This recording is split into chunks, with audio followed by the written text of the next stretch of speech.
This is the Acer computer I bought from Kijiji. I've gutted it using the motherboard, the power supply, CPU, everything came with it. I had to swap out a video card because it wasn't working, and actually I'm using the case and parts of the frame for another computer build. Well, this is a story about how this Dell Dimension 3000 turned from something shabby and broken and old and busted into something that is a little less shabby and working just fine. This is the Acer motherboard that was in there. It actually has a Athlon 64 dual core 5000 plus in there, I think, so it clocks around 2.6 gigahertz. The heatsink fan I had to clean up. It was dustier and dirtier than anything, so I pretty much took everything apart, cleaned it all up, put new thermal compound down. I broke the bracket because these little plastic clips and it just broke, and so I bought a new one off of eBay for a few dollars and put everything back together. There's only 2 gigs of RAM in here. It came with actually with 5 gigs, but a lot of those gigs weren't working. What can you expect from a $15 computer? That was the Acer computer. Sorry, by the way, the case I bought for $1 off of Kijiji. This is actually, I'm sorry, this is one original Dell product, and this is the fan.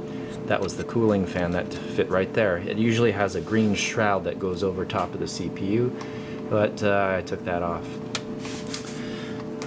Here's an old video. The $15 computer came with a video card, but it wasn't working that well. It wasn't working properly at all. So, again, what I did was pop in this old video card. This is from a friend of mine, and so I got that one for free. But I had to make a new bracket because all it came with was a low-profile bracket. So I actually used a cookie tin to make a full height bracket, and that's it. Just really, it takes a little bit of work just to make a template, but once you do that, you just start cutting out with some tin snips and cutting out with the Dremel wheel.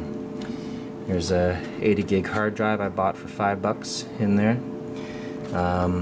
There's the DVD writer, and here's a 450 watt Antec power supply that was from the Acer Aspire. So everything in here,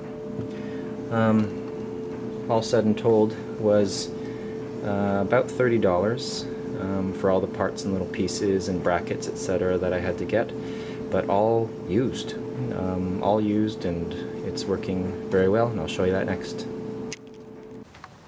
Well, here it is. This is the Dell, well, Aspire in a Dell.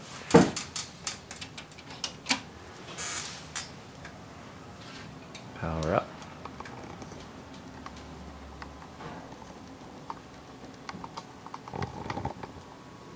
By the way, this is the monitor that I fixed for about $10. Can't get this camera to stay. There we go. So, what I installed was Ubuntu, again, 12.04, the LTS, and I find it so much more stable and less glitches.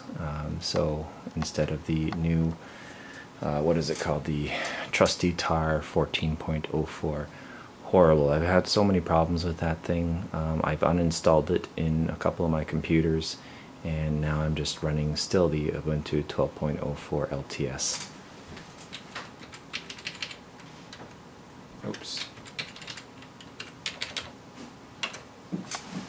And again, as always, quick boot up time with the Ubuntu.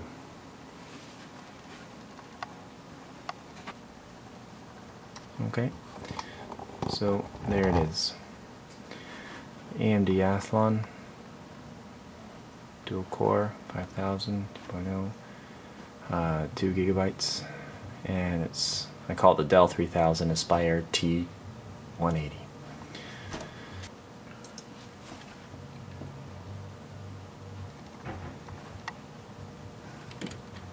Now let's watch this one. Well, a little bit of Angelina Jolie. Anyway, so this is how it's working. It's working very, very well. So again, this is by no means a gaming computer or anything meant for anything serious, other than some surfing, some streaming, just some light things. And but it's all for $30. I mean, if you're really going to use a computer just for that, there's no reason to be spending hundreds of dollars on a computer. Just learn some basic computer skills. If you check out my channel, I have a playlist on building a computer, and it's from Newegg. It's quite easy. Anybody can learn how to do this, and again, why spend the money? And if you need an extra computer, you don't have to spend hundreds of dollars. Spend definitely under $50. That's my recommendation.